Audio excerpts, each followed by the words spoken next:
మన ప్రభువును రక్షకుడైన యేసుక్రీస్తు నామంలో మీ అందరికీ నా హృదయపూర్వకమైన వందనాలు. Praise Lord. హల్లెలూయా.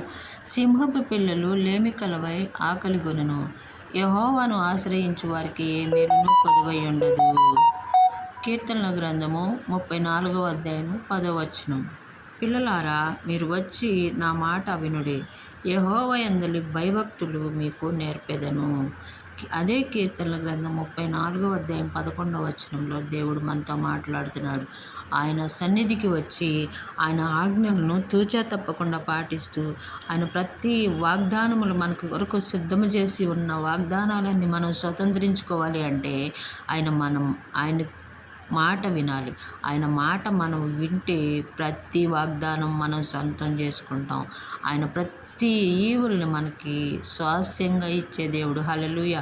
అట్టి కృప దేవుడు మనకు అనుగ్రహించి కరువు కాటకాల నుంచి విడుదల పొంది దేవుని మాట వింటూ ఆయన స్వాస్యంలో మహారాజుగా ఆయన మనకున్నాడు. కాబట్టి ఆయన స్వాస్యంలో మనం ఎదుగుదాం గాక. Praise Lord. హల్లెలూయా. అట్టి కృప దేవుడు మనకు అనుగ్రహించును గాక. ఆమేన్.